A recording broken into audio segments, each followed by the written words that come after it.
Hi, welcome to Andrin channel. ഇന്ന് നമ്മൾ converting decimals to percentage ആണ് നോക്കാൻ പോകുന്നത്. അതായത് ഡെസിമൽസ് തന്നാൽ, ഡെസിമൽ പോയിന്റ് തന്നാൽ എങ്ങനെ അതിനെ പേഴ്സൻറ്റേജ് ആക്കി മാറ്റാം. ഇപ്പം ഇവിടെ 0.85 എന്ന് തന്നിട്ടുണ്ട്. ഇപ്പം ഇവിടെ നോക്ക്, ഡെസിമൽ പോയിന്റ് തന്നിരിക്കുന്നത്.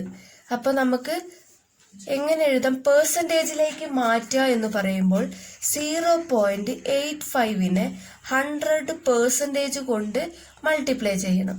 അതായത് 100%ലേക്കാണ് നമ്മൾ മാറ്റേണ്ടത്. അതുകൊണ്ടാണ് പേഴ്സൻറ്റേജ് കൊണ്ട് മൾട്ടിപ്ലൈ ചെയ്യുന്നത്.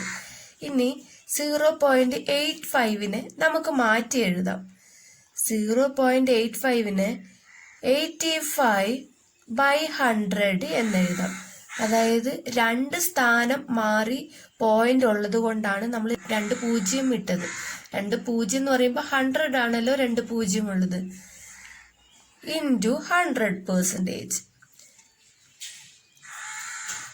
100ഉം 100ഉം ക്യാൻസലായി, ബാക്കി 85 ഉണ്ട്.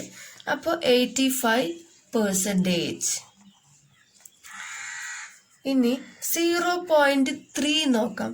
0.3 എന്ന് പറയുമ്പോൾ ഒരു സ്ഥാനം മാറിയിട്ടാണ് പോയിന്റ് ഉള്ളത്, അല്ലേ? ഇതിനെ എങ്ങനെ എഴുതാം? 3/10 എന്ന് എഴുതിയാലോ? 3, അതായത് ഒരു സ്ഥാനം മാറിയിട്ടാണ് പോയിന്റ് ഉള്ളത്. അപ്പോൾ ഒരു 0 ഇട്ടാൽ മതി.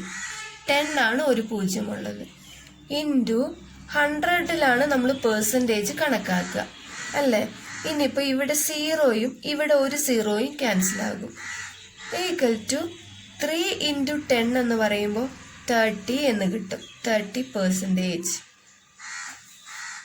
അടുത്തത് 0.025 എന്നാണ്. അപ്പോൾ ഇതിൽ 3 സ്ഥാനം മാറിയിട്ടാണ് നമുക്ക് പോയിന്റ് ഉള്ളത്. അപ്പോൾ ഇതിനെ നമുക്ക് എങ്ങനെ എഴുതാം?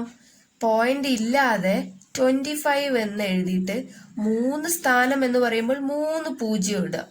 അപ്പോൾ 1000 ഇൻറ്റു പേഴ്സൻറ്റേജിലേക്ക് മാറ്റുമ്പോൾ 100%, അല്ലേ?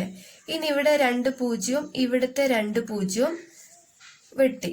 ഇനി 25/10 എന്ന് പറയുമ്പോൾ 25നെ 10 കൊണ്ട് ഡിവൈഡ് ചെയ്താൽ 2.5 എന്ന് കിട്ടും.